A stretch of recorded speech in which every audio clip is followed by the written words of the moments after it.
Guys, तो चलिए आज स्टार्ट करते हैं नेक्स्ट चैप्टर।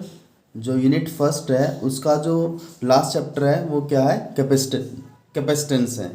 तो यूनिट फर्स्ट का जो लास्ट चैप्टर है वो क्या है, कैपेसिटेंस है। तो चलिए कैपेसिटेंस और कैपेसिटर के बारे में स्टार्ट करने से पहले हम यहाँ पर क्या करेंगे, कुछ टर्म्स पढ़ेंगे जो किससे रिलेटेड है, कंडक्टर से रिलेटेड है। कि कंडक्टर को अगर हम किसी इलेक्ट्रिक फील्ड के अंदर रखते हैं तो यहाँ पर कंडक्टर को जब भी किसी इलेक्ट्रिक फील्ड के अंदर रखते हैं तो वहाँ पे उसके इफ़ेक्ट बताने हैं। तो क्या क्या इफ़ेक्ट होंगे वहाँ पर। तो यहाँ पर क्या टॉपिक का नाम कि important results related to electrostatics of conductor. कि जब भी किसी कंडक्टर को हम इलेक्ट्रिक फील्ड में रखेंगे, या ऐसे बोल सकते हैं कि behaviour of conductor in uniform electric field. Behaviour of conductor in uniform electric field. कि अगर हम किसी कंडक्टर को इलेक्ट्रिक फील्ड के अंदर रखते हैं तो उसका कैसा उसके साथ जो उसका बिहेवियर होगा उसके बारे में यहाँ पर स्टडी करना है। तो सबसे पहले जो इसका फर्स्ट पॉइंट है, फर्स्ट पॉइंट क्या है कि the net electric field inside the conductor is zero. कि जो नेट इलेक्ट्रिक फील्ड होता है वो इनसाइड द कंडक्टर क्या होता है, जीरो। कब होता है जीरो, जब हम किसी कंडक्टर को अगर हम इलेक्ट्रिक फील्ड के अंदर रखते हैं। जब हम किसी कंडक्टर को कहाँ पे रखते हैं, इलेक्ट्रिक फील्ड के अंदर रखते हैं। जैसे मान लेते हैं यहाँ पे हमारा कोई इलेक्ट्रिक फील्ड है, यहाँ पे क्या गिवन इलेक्ट्रिक फील्ड है, इसके अंदर क्या ये क्या है, गिवन इलेक्ट्रिक फील्ड है। तो यहाँ पे क्या आ जाएगा, इलेक्ट्रिक फील्ड में क्या होता है, जो इलेक्ट्रिक फील्ड लाइंस होती है पॉजिटिव चार्ज से स्टार्ट होके नेगेटिव एंड पे एंड हो जाती हैं। तो ये क्या बना दिया हमने, यहाँ पे यूनिफॉर्म इलेक्ट्रिक फील्ड बना दिया। इसके अंदर क्या रखा हुआ है, कंडक्टर रखा हुआ है। तो हमने क्या रखा है, इसके अंदर एक कंडक्टर को रख दिया। ये इसके अंदर क्या है, कंडक्टर है। तो मैंने बताया था कि जो इलेक्ट्रिक फील्ड की डायरेक्शन होती है ना, वो पॉजिटिव चार्ज से नेगेटिव चार्ज की तरफ होती है। तो यहाँ पे यूनिफॉर्म इलेक्ट्रिक फील्ड बनाया, ये यूनिफॉर्म इलेक्ट्रिक फील्ड था। यूनिफॉर्म इलेक्ट्रिक फील्ड डायरेक्शन क्या होती है, पॉजिटिव चार्ज से नेगेटिव चार्ज होती है। तो यहाँ पे जो डायरेक्शन बनाई मैंने यहाँ पे, कि यहाँ पे जो डायरेक्शन है इलेक्ट्रिक फील्ड की, जो डायरेक्शन है वो क्या है, पॉजिटिव चार्ज से नेगेटिव चार्ज है। और उसको हम क्या मान लेते हैं, यहाँ पे ई नोट मान लेते हैं। यहाँ पे क्या है, ई नोट है। कि जो अप्लाइड इलेक्ट्रिक फील्ड है, ये हमारा जो अप्लाइड इलेक्ट्रिक फील्ड है उसको हम किससे रिप्रेजेंट करें, यहाँ पे ई नोट से रिप्रेजेंट कर रहे हैं। तो यहाँ पे इलेक्ट्रिक फील्ड की जो डायरेक्शन होती है वो पॉजिटिव चार्ज से नेगेटिव चार्ज की तरफ होती है। तो हम यहाँ पे डायरेक्शन भी बना सकते हैं पॉजिटिव चार्ज से नेगेटिव चार्ज की तरफ। तो पॉजिटिव चार्ज से डायरेक्शन किस तरफ होती है, नेगेटिव चार्ज की तरफ होती है। तो उसके अंदर हमने किसको रखा है, किसी कंडक्टर को रख दिया किसके अंदर, इलेक्ट्रिक फील्ड के अंदर। तो यहाँ पे क्या होगा, इलेक्ट्रिक फील्ड की डायरेक्शन किस तरफ है, इस तरफ है। जैसे हम कंडक्टर को यहाँ पे रखते हैं तो क्या होगा, उसके अंदर चार्ज डेवलप हो जाएंगे। तो इंडक्शन होगा, इंडक्शन की वजह से क्या होगा, इंडक्शन की वजह से क्या होगा, यहाँ पे अगर पॉजिटिव चार्ज है तो यहाँ पे नेगेटिव आ जाएंगे। और यहाँ पे इधर नेगेटिव है तो इंडक्शन की वजह से यहाँ पे क्या आ जाएंगे, पॉजिटिव आ जाएंगे। तो क्या होगा, कंडक्टर के अंदर भी एक इलेक्ट्रिक फील्ड इंड्यूस हो जाएगा। किसकी वजह से, अप्लाइड इलेक्ट्रिक फील्ड की वजह से। जिसकी डायरेक्शन किस तरफ होगी, जिसकी डायरेक्शन, इस डायरेक्शन क्या होती है इलेक्ट्रिक फील्ड की, पॉजिटिव से नेगेटिव की तरफ होती है।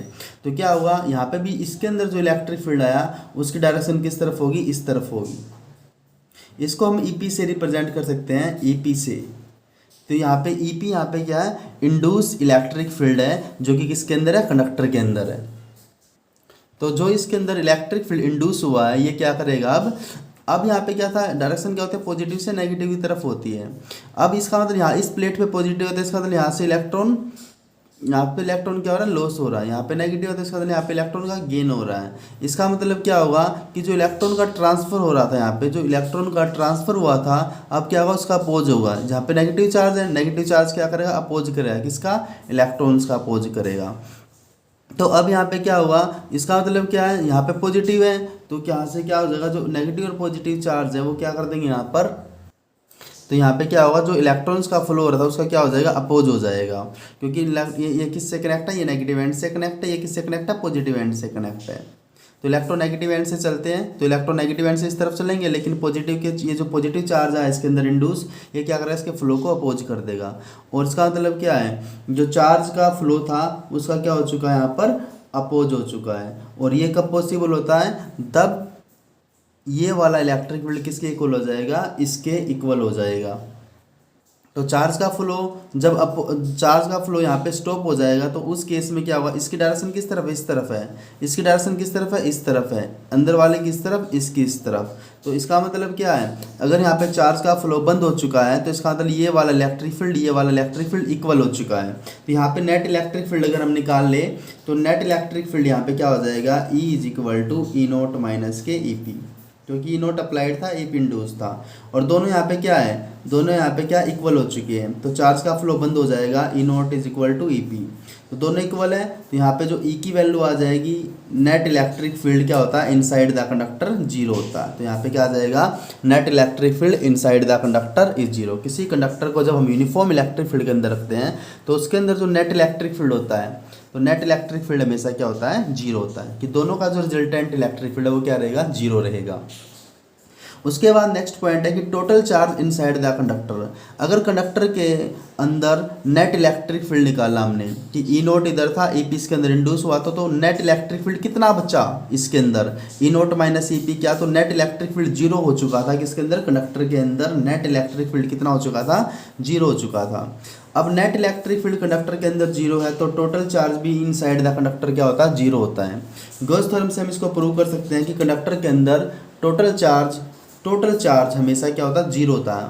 तो टोटल चार्ज मतलब नेट या एग्जैक्ट जो चार्ज होगा वो क्या होगा, जीरो होगा। उसको हम जैसे हमने यहाँ पे बताया था कि जो फ्लक्स होता है, इलेक्ट्रिक फ्लक्स होता है, वो क्या होता है, ईडीएस होता है। और ये फ्लक्स किसके इक्वल होता है, फ्लक्स क्या हो बाई एप्सिलॉन नोट के इक्वल होता है। फ्लक्स किसके इक्वल होता है, क्या हो बाई एप्सिलॉन नोट के इक्वल होता है। अब मैंने बताया, अब हमने यहाँ पे ऊपर क्या प्रूव किया कि इलेक्ट्रिक फील्ड क्या होता है, जीरो होता है। इलेक्ट्रिक फील्ड अगर जीरो होता है तो यहाँ पे इलेक्ट्रिक फील्ड की वैल्यू जीरो पुट करेंगे, integration zero into D S is equal to क्या हो बाई एप्सिलॉन नोट। तो ये पूरा जीरो इंटू ही होगा तो सारी वैल्यू जीरो हो जाएगी यहाँ पर। तो यहाँ पे क्या आ जाएगा, क्या हो by epsilon naught is equal to zero. Epsilon naught उधर जाके जीरो हो जाएगा तो क्या इज इक्वल टू क्या आ जाएगा, यहाँ पे जीरो हो जाएगा। तो total charge inside the conductor always क्या होता है, जीरो होता है, कि सारा कंडक्टर चार्ज क्या होता है कंडक्टर के अंदर, जीरो होता है, नेट चार्ज और नेट इलेक्ट्रिक फील्ड। इसका थर्ड पॉइंट क्या है कि the excess charge given to the conductor, कि जितना चार्ज हम कंडक्टर को देते रहेंगे वो रिसाइड होता रहेगा, स्टोर होता रहेगा only at the outer surface of the conductor, कि कंडक्टर के इट्स आउटर सरफेस, तो उसके आउटर सरफेस पे क्या होता रहेगा। अगर मान लो हम कंडक्टर के अंदर चार्ज डालते हैं तो इनसाइड से चार्ज आता रहेगा, जब वहाँ पे फुल हो जाएगा तो चार्ज कहाँ पे स्टोर होना स्टार्ट हो जाएगा, चार्ज कहाँ पे रिसाइड करेगा, चार्ज कहाँ पे रिसाइड करेगा, ओनली इट्स आउटर सरफेस। तो कंडक्टर क्या करेगा, उसके आउट जो चार्ज होगा वो कंडक्टर के कहाँ पे आ जाएगा, आउटर सरफेस पे आ जाएगा। कब, जब एक्सेस चार्ज ज़्यादा मात्रा में उसको कंडक्टर को चार्ज जब दिया जाएगा तो कहाँ पे आ जाएगा, outer surface of the conductor. इसका जो नेक्स्ट पॉइंट है, नेक्स्ट पॉइंट क्या है कि हमेशा इलेक्ट्रिक फील्ड क्या होता है, perpendicular to the electric field और electric field lines. Electric field बोल दो या इलेक्ट्रिक फील्ड इंटेंसिटी बोल दो, electric field is always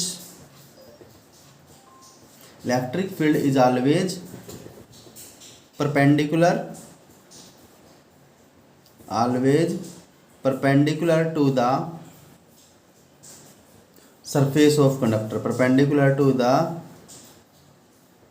surface of conductor, की सरफेस ऑफ कंडक्टर की हमेशा क्या होता है, सरफेस ऑफ कंडक्टर के क्या होता है, हमेशा परपेंडिकुलर होता है इलेक्ट्रिक फील्ड की। जो भी इलेक्ट्रिक फील्ड होगा वो हमेशा सरफेस के क्या होता है, कंडक्टर के सरफेस के परपेंडिकुलर। जैसे मान लेते हैं कंडक्टर है, इस पे पॉजिटिव चार्ज है, तो इसके लिए जो इलेक्ट्रिक फील्ड होगा वो हमेशा क्या होता है, परपेंडिकुलर होता है, वो हमेशा क्या होता है, परपेंडिकुलर होता है। कहीं पर भी अगर हम क्या बनाते हैं, अवे बने इलेक्ट्रिक फील्ड लाइन्स अवे होंगी तो उसको हमेशा सरफेस के जहाँ पर भी होगा सरफेस के, वो हमेशा सरफेस के क्या रहेगा, परपेंडिकुलर रहेगा। तो सरफेस के क्या रहेगा, हमेशा इलेक्ट्रिक फील्ड हमेशा सरफेस के क्या होता है, परपेंडिकुलर होता है। तो हम यहाँ पे दिखा सकते हैं कि इलेक्ट्रिक फील्ड क्या होता है, सरफेस कंडक्टर के सरफेस के परपेंडिकुलर होता है। तो डायरेक्शन तो अभी ही रहेगी इलेक्ट्रिक फील्ड की, लेकिन सरफेस पे क्या रहेगा, परपेंडिकुलर रहेगा। इसका जो नेक्स्ट पॉइंट है, नेक्स्ट पॉइंट क्या है कि जो इलेक्ट्रिक पोटेंशियल होता है, electric potential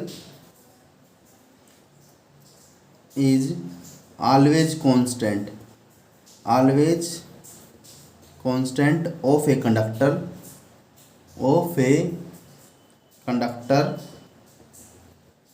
in uniform electric field, in uniform electric field. तो यूनिफॉर्म इलेक्ट्रिक फील्ड के अंदर जो इलेक्ट्रिक पोटेंशियल होता है वो क्या होता है, ऑलवेज कांस्टेंट होता है। उसको भी हम यहाँ पे प्रूव कर सकते हैं, क्योंकि E इज इक्वल टू क्या होता है, E is equal to dV/dr होता है, E is equal to minus का dV/dr।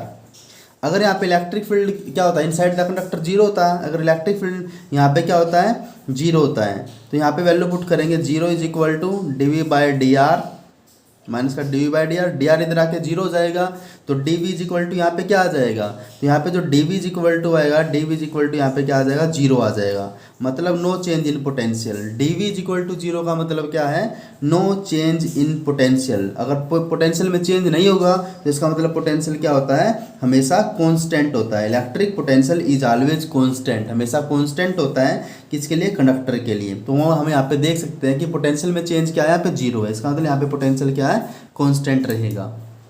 तो ये थे कुछ पॉइंट्स थे जो किससे रिलेटेड थे, behaviour of conductor in uniform electric field.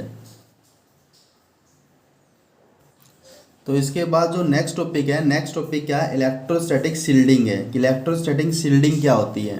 तो इलेक्ट्रोस्टैटिक शील्डिंग क्या होती है, it is the phenomena of protecting a certain region of space, कुछ पर्टिकुलर स्पेस को, कुछ पर्टिकुलर रीजन को क्या करना, फ्रॉम एक्सटर्नल फील्ड से क्या करना, प्रोटेक्ट करना, इज कॉल्ड इलेक्ट्रोस्टैटिक शील्डिंग। तो इलेक्ट्रोस्टैटिक शील्डिंग क्या होती है कि किसी एक पर्टिकुलर रीजन को, कुछ पर्टिकुलर रीजन्स को क्या करना कि जो आउटर एक्सटर्नल या आउटर इलेक्ट्रिक फील्ड है उससे क्या करना, प्रोटेक्ट करना। उससे प्रोटेक्ट करने की जो फिनोमिना होती है उसे क्या बोलते हैं, इलेक्ट्रोस्टैटिक शील्डिंग बोलते हैं। तो इलेक्ट्रोस्टैटिक शील्डिंग में क्या होता है कि ऐसा हम कैसे कर सकते हैं कि अगर हमारे पास कंडक्टर क्या अंदर से होलो हो, अगर हमारे पास कंडक्टर क्या है, होलो, तो हम क्या कर सकते हैं, to protect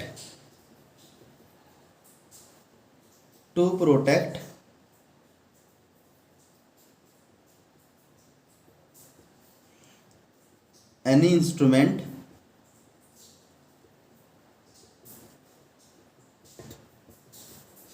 from external electric field, from external electric field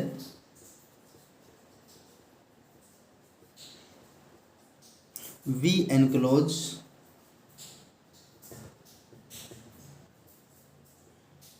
them in hollow conductor।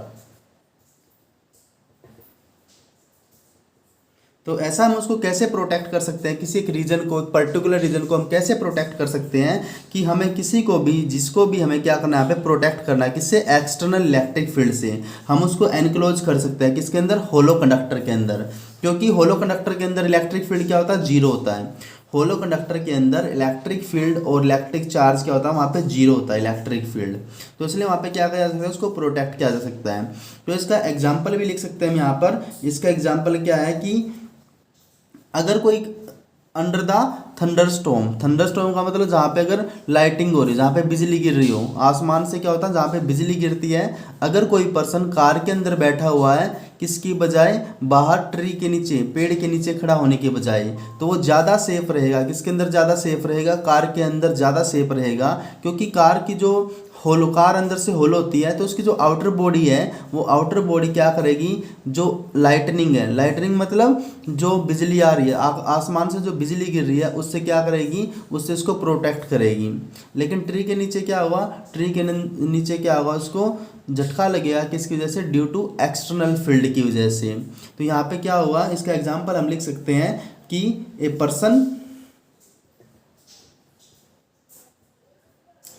person sitting in a car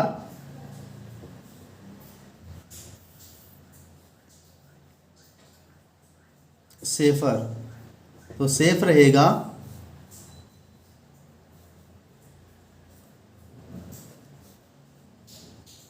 then to be in open ground, to be in open ground or under a tree, under a tree.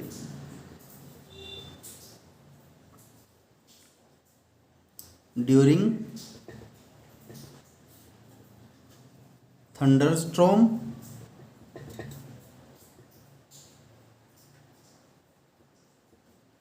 और lightning.